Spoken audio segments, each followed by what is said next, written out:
একযোগে কুরআন শিক্ষা, আজান হলেই অজু করে মসজিদের উদ্দেশ্যে রওনা হওয়া।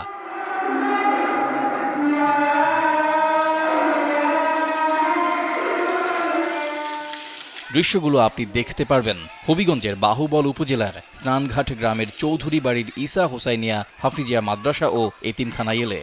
যে মাদ্রাসা ও এতিমখানার সব খরচ বহন করেন হামজা চৌধুরী। মনোরম পরিবেশে কয়েকটা ফুলকে গড়ে তোলার দায়িত্বে ফুটবলার হামজা। কদিন পর দায়িত্ব নেবেন দেশের, খেলবেন ফুটবল। লাল সবুজের পতাকা তো এমন ছেলের হাতেই শোভা পায়।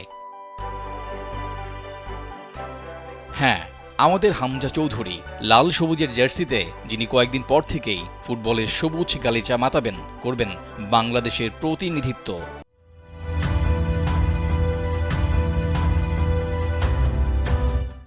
সেই হামজা চৌধুরী সুদূর ইংল্যান্ড থেকে নিজ গ্রামে পরিচালনা করেন মাদ্রাসা ও এতিমখানা। বিষয়টা কতখানি গর্বের সেটা হয়তো একজন বাংলাদেশি হলেই অনুভব করতে পারবেন, হয়তো আরও বেশি অনুভব করতে পারবেন আপনি যদি সিলেটের মানুষ হয়ে থাকেন।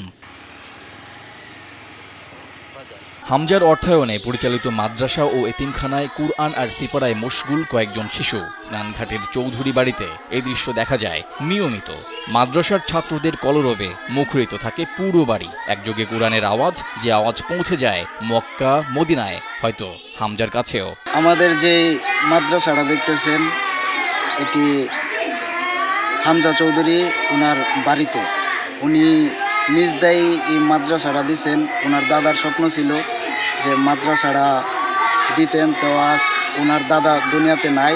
তো ওনার দাদার যে স্বপ্নটা ছিল, এই স্বপ্নটা আমাদের হামজা চৌধুরী, এই সানগারের হবিগঞ্জের গৌরব, উনি পূরণ করছেন। আর এই মাদ্রাসার মধ্যে এতিম ছাত্র আছে, সবার ভরণ পোষণ আমাদের হামজা চৌধুরী নিছেন। দাদার ইচ্ছে ছিল একটা এতিমখানা করবেন, আর সেই ইচ্ছে পূরণ করেছেন হামজা চৌধুরী। ৩০ জন ছেলেকে দিচ্ছেন দিনের শিক্ষা। পরিবারের সদস্য ও বাংলাদেশের মানুষের প্রতি ভালোবাসাটা যে হামজার মনে ব্যাপক, সেটার উৎকৃষ্ট উদাহরণ তার এমন মহান উদ্যোগ।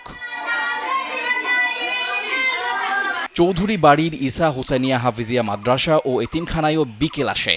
মাদ্রাসার যে ছোট্ট মাঠখানা রয়েছে সেখানে তখন ফুটবলে ব্যস্ত মাদ্রাসার ছোট ছোট ছাত্ররা। যে ফুটবল খেলে হামজা হয়েছেন বিখ্যাত, সেই ফুটবলে মাঠ মাতানোর চেষ্টায় হামজারি গ্রামের ছেলেরা। হয়তো একদিন এদের মধ্যে কেউ একজন হামজা হবেন, দেশ থেকে দেশান্তরে নাম কামাবেন, এমন প্রত্যাশা তো করাই যায়।